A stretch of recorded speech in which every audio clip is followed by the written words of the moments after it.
बात करना है बच्चों आज हम लोगों को किसकी, magnetic effect of current M dot E dot C का फुल फॉर्म आपको पता है, ठीक है। दिव्यांश बेटा मैंने पिछले लेक्चर में बात की थी कि मैग्नेटिक इफेक्ट ऑफ करंट के बारे में हमने देखा था। क्या था कि जब भी हम किसी कंडक्टर में करंट पास कर रहे थे तो इसके पूरे रीजन में इस फ्री स्पेस जो हमारे चारों तरफ है, हमारे चारों तरफ नहीं, इस कंडक्टर के चारों तरफ, मेरे चारों तरफ भी हो सकता है, तो जब भी आप किसी कंडक्टर में करंट पास करते हैं तो इसके पूरे सराउंडिंग में करंट क्या प्रोड्यूस होता है, मैग्नेटिक फील्ड। कंडक्टर में करंट पास करने पर मैग्नेटिक फील्ड का प्रोड्यूस होना ही क्या कहला रहा था, मैग्नेटिक इफेक्ट ऑफ करंट। ये हमने देख चुके थे, इसमें कोई डाउट है किसी को। फिर कुछ सुनाया था कि सर मैग्नेटिक फील्ड, कंडक्टर में करंट पास किया तो मैग्नेटिक फील्ड प्रोड्यूस होगा, ये बात समझ में आ गया। तो क्वेश्चन अगला बनता है कि मैग्नेटिक फील्ड का सर नेचर क्या होगा, वो कैसा दिखेगा या उसकी डायरेक्शन कैसी होगी। तो मैग्नेटिक फील्ड देखने के लिए हमारे पास सबसे पहला रूल आया था, कौन सा, right hand thumb rule. Right hand thumb rule ने हमें क्या बोला था, बोले Divyansh, right hand thumb rule ने किसी स्ट्रेट कंडक्टर की मैग्नेटिक फील्ड के बारे में बताया था। तो उन्होंने क्या बोला था, जल्दी से आप मुझे बताओ। अगर थंब की डायरेक्शन कंडक्टर में करंट की डायरेक्शन के लिए हिसाब से होगी, हाँ, curl of finger magnetic field. बिल्कुल सही बात। तो दिव्यांश ने जो बोला बिल्कुल सही बोला कि अगर हम किसी कंडक्टर में करंट पास कर रहे हैं, कंडक्टर का नेचर कैसा होना चाहिए, स्ट्रेट। अगर स्ट्रेट कंडक्टर है उसमें करंट आप पास कर रहे हैं तो मान लीजिए रहा कंडक्टर और ये रही उसमें करंट की डायरेक्शन। कंडक्टर मैंने कहाँ रखा है अभी, प्लेन ऑफ द बोर्ड, किस में रखा हुआ है, गॉट इट। तो राइट हैंड ने बोला कि राइट हैंड थंब रूल कहता है कि आप इस कंडक्टर को ग्रिप कीजिए राइट हैंड में, इस तरीके से ग्रिप करो कि जो कंडक्टर में करंट किधर लेके रखा है मैंने, कंडक्टर में tip gives the direction of current in the conductor, thumb place along the direction of current in the conductor, then curl of the finger क्या दे रहा है, डायरेक्शन ऑफ मैग्नेटिक फील्ड। नहीं आया समझ में। तो अगर मैं इसको आप लोगों के लिए ऐसा करता हूँ तो क्या दिख रहा है, स्ट्रेट कंडक्टर में करंट अगर आप लोगों की तरफ है तो उंगलियां कैसे मुड़ रही हैं, in the form of circles. तो उंगलियों का मुड़ना क्या कहलाता है फिजिक्स की लैंग्वेज में, curl of finger. Curl of finger gives the direction of magnetic field according to right hand thumb rule. पक्का। तो मैं स्टेटमेंट दे रहा हूँ, according to right hand thumb rule, if we hold और grip the conductor in right hand such that thumb gives the direction of current in the conductor, then curl of the finger gives the direction of magnetic field. तो बेटा आप लोगों को क्या दिख रहा है, कर्ल ऑफ द फिंगर किस शेप में दिख रही है, सर्कल। इसका मतलब अगर स्ट्रेट कंडक्टर में हम करंट पास करेंगे तो nature of the magnetic field कैसा हो गया, सर्कल, सर्कुलर फॉर्म लेंगे, ठीक है। कोई डाउट इसमें। अभी आप लोगों के लिए मैग्नेटिक फील्ड की डायरेक्शन कैसा दिख रहा है, एंटी क्लॉकवाइज है, कर्ल ऑफ फिंगर के क्लॉकवाइज। आप लोगों के लिए क्लास में अभी डायरेक्शन ऑफ मैग्नेटिक फील्ड कैसा दिख रहा है, एंटी क्लॉकवाइज। इसी को मैं अगर डायग्राम में बोर्ड पे बात करता हूँ तो कैसे बात करना है, वापस से देखिए, ये रहा स्ट्रेट कंडक्टर, ये रहा डायरेक्शन ऑफ करंट। अगर मैं इस कंडक्टर को होल्ड करता हूँ तो मैं ऐसे होल्ड करूँगा, गॉट इट। तो यहाँ पर अगर एक पॉइंट ले लूँ मैं P1 और एक पॉइंट ले लिया यहाँ, तो P2 पर मैग्नेटिक फील्ड यहाँ से सर्कल के फॉर्म में आएगा, ऐसा बनेगा। तो यहाँ मैग्नेटिक फील्ड कैसे हो रही है, फिंगर्स इनको कैसे रिप्रेजेंट करते हैं, sign cross. So at point P1 direction of magnetic field inward, और at point P2 direction of magnetic field outward. Magnetic field को किससे रिप्रेजेंट करना होता है, डॉट से, और क्रॉस मैग्नेटिक फील्ड को, पक्का। तो यहाँ क्रॉस किसको रिप्रेजेंट कर रहा, मैं लिख रहा हूँ direction of m dot f का मतलब मैग्नेटिक फील्ड कहाँ पर, एट पॉइंट P1। जल्दी बोलो कैसा, परपेंडिकुलर टू प्लेन। कौन सा प्लेन, बोर्ड। लेकिन आप लोग स्टडी किस में करते हैं, पेपर में। तो क्या लिखोगे, perpendicular to plane of paper in word. कोई डाउट बच्चों, पॉइंट P2 पर जल्दी बोलो, आंसर में क्या लिखोगे, डायरेक्शन। वापस से पूरी लाइन, पहली line direction of magnetic field at point P2 perpendicular to plane of paper, यहाँ लिखोगे आप आउटवर्ड। और outward magnetic field represented by sign dot and inward magnetic field represented by sign cross. किसी को डाउट है क्या? ये जो इसी डायग्राम को मैं अदर फॉर्म में रिप्रेजेंट कर रहा हूँ। कैसे? ये था कंडक्टर बच्चों, जो मैं पिछले लेक्चर में आप लोगों को बता चुका हूँ। नेचर कैसा था? ये रहा नेचर, जल्दी बोलो कैसा? ये और ये, है ना? कोई डाउट किसी को? अगर एक और बनाना चाहो ये, तो आप देख रहे हैं यहाँ क्या देख रहे हैं कि अगर कंडक्टर ऐसा है और कंडक्टर में करंट है, तो ये सर्कल पहला, दूसरा सर्कल और ये तीसरा सर्कल, अलग अलग रेडियस के मैंने सर्कल बनाए हैं। इसका मतलब डायरेक्शन और मैग्नेटिक फील्ड अलग अलग है, और मैग्नेटिक फील्ड वेक्टर क्वांटिटी है, और वेक्टर क्वांटिटी कितनी चीज़ों पर डिपेंड करती है? दो, एक मैग्नीट्यूड और एक डायरेक्शन। तो अलग अलग पॉइंट पर डायरेक्शन और मैग्नेटिक फील्ड भी अलग अलग दिख रहा है। इसका मतलब अलग अलग पॉइंट पर मैग्नेटिक फील्ड भी अलग अलग होगा। कितना होगा मैं आगे जाके आपको बताऊंगा। फिलहाल नेचर कैसा मिला मैग्नेटिक फील्ड का? 1 2 3 सर्कल्स दिख रहे हैं। तीनों सर्कल का सेंटर कहाँ बनाया बेटा मैंने?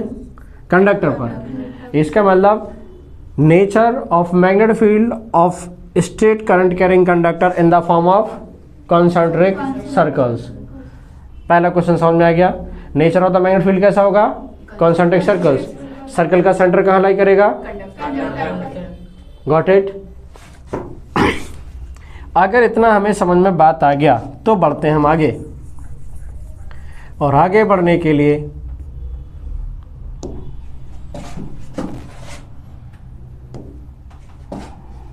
अभी किसी को कुछ पूछ रहा हो तो बोलो। सर वेक्टर क्वांटिटी को एक्सप्लेन कर दीजिए। वेक्टर क्वांटिटी बेटा वो क्वांटिटी होती हैं जिनके पास दो चीज़ें होती हैं, एक मैग्नीट्यूड और एक डायरेक्शंस।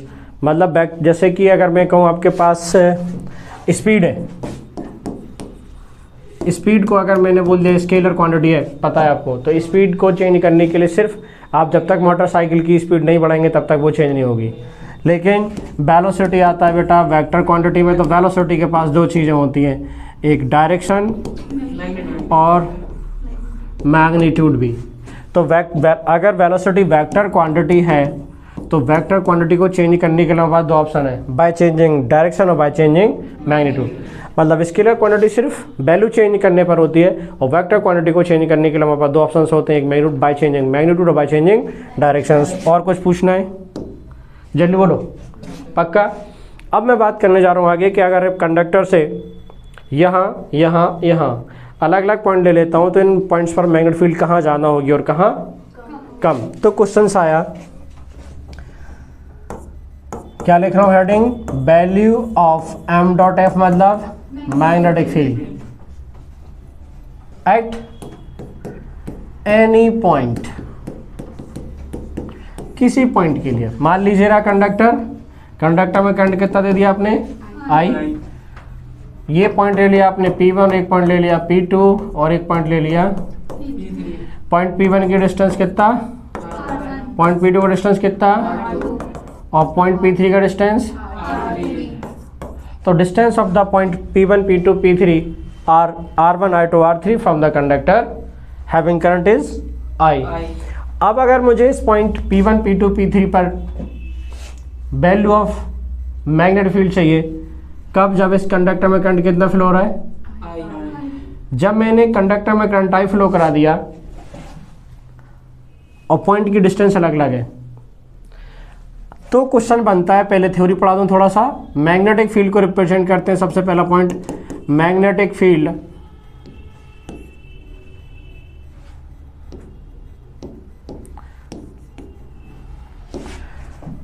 पहला पॉइंट आज का, मैग्नेटिक फील्ड को बेटा रिप्रेजेंट करते हैं सिंबॉलिकली सिंबल B से।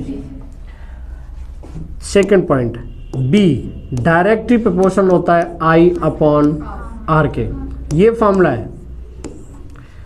B magnetic field directly proportional होता है किसके? करंट के। और B इनवर्सली प्रोपोर्शनल होता है किसके? R के। नॉट रेडियस, यहाँ R रेडियस नहीं है, distance of the point P1, P2, P3 है। ठीक है, बी रिपीट द स्टेटमेंट। अगर किसी कंडक्टर से ये सिचुएशन, कंडक्टर में करंट कितना है? I। इस कंडक्टर से एक पॉइंट है, एक पॉइंट है, एक पॉइंट यहाँ, तो मैंने 3 पॉइंट है, इन तीनों पॉइंट की डिस्टेंस इस कंडक्टर से कैसा है? अलग अलग। यहाँ हम देख रहे हैं कि B और R में रिलेशन, यहाँ से अगला क्वेश्चन में ले रहा हूँ क्या? B इनवर्सली प्रोपोर्शनल है R के, मतलब डिस्टेंस बढ़ेगा तो मैग्नेटिक फील्ड नहीं आया समझ में? तो मैग्नेटिक फील्ड डिस्टेंस कम किसका है? पॉइंट P1 का। पॉइंट P1 का डिस्टेंस कम है, इसका मतलब मैग्नेटिक डिस्टेंस कम होने पर मैग्नेटिक फील्ड, एरो तो पता है आप लोगों को क्या रिप्रेजेंट करता है, अपवर्ड एरो मतलब इंक्रीज और डाउनवर्ड डिक्रीज। यहाँ आर कम है, इसका मतलब magnetic field at point P1 ज़्यादा होगा कम? पक्का? तो अगर मैं पॉइंट P1 पर मैग्नेटिक फील्ड को रिप्रेजेंट कर रहा हूँ B1 से, पॉइंट P2 पर रिप्रेजेंट कर रहा हूँ B2 से, और यहाँ रिप्रेजेंट कर रहा हूँ B3 से, तो क्वेश्चन आपके पास है B1, B2 और B3 में क्या रिलेशन होगा? सर B1 का जो मैग्नेटिक फील्ड है, जो अट्रैक्शन वो ज़्यादा होगा एज कम्पेयर टू P3। बिल्कुल, B1 पे सबसे ज़्यादा, उससे कम B2 पर और सबसे कम B3। सो मैंने ये रिलेशन दे दिया, B1 is greater than B2 और B2 is greater than B3। इसका मतलब B3 पर मैग्नेटिक फील्ड सबसे कम और B1 पर मैग्नेटिक फील्ड सबसे ज़्यादा। कोई डाउट? पक्का? आगे बढ़ जाए। अब बोलो, किसी को पूछ रहा है फिर से? नींद नहीं आ रही? पढ़ी हुई चीज़ों को कितनी बार पढ़ोगे नींद नहीं आएगी? मैं कुछ नहीं कर सकता, अब आपको पूरा पढ़ना था, पूरा पढ़ो। रिया, करंट बढ़ाएंगे कंडक्टर में, कंडक्टर में करंट बढ़ाएंगे तो मैग्नेटिक फील्ड बढ़ेगा कम होगा? करंट बढ़ाएंगे तो मैग्नेटिक फील्ड बढ़ेगा कि कम होगा? हाँ, बढ़ेगा, शाबाश। क्यों? क्योंकि जो मैग्नेटिक फील्ड होता है वो शाबाश, डायरेक्टली प्रोपोर्शनल टू करंट है। ये लो, रिया को भी सब समझ में आता है। वेरी गुड, गुड बेटा। तो रिया, आज के बाद आप भी सुनाई दोगी यूट्यूब पे मेरे साथ, ठीक है? हाँ, दिव्यांशी आप बोलोगे कुछ? तो दिव्यांशी बोलने वाली है। दिव्यांशी, ये देखो बेटा, दिव्यांशी ये कंडक्टर है, इसका नाम दे दिया मैंने AB और दूसरा कंडक्टर दे दिया CD। ये पॉइंट है, ठीक है? इस पॉइंट पर इसकी कंडक्टर से डिस्टेंस दोनों सेम है, मतलब यहाँ से यहाँ 1 सेंटीमीटर ले लिया मान लीजिए, और यहाँ से अभी 1 सेंटीमीटर। ये बात समझ में आ गया? मतलब कंडक्टर AB से भी पॉइंट की डिस्टेंस जितनी है, कंडक्टर CD से भी, दोनों में, इसमें करंट 1 एम्पियर फ्लो करा दिया मैंने और इसमें, ठीक है? इसकी वजह से इस पॉइंट पर मैग्नेटिक फील्ड का नाम दे दिया मैंने B1। B1 AB कंडक्टर की वजह से पॉइंट का नाम दे दिया मैंने P। तो पॉइंट P पर AB कंडक्टर की वजह से मैग्नेटिक फील्ड की वैल्यू कितनी है? B1।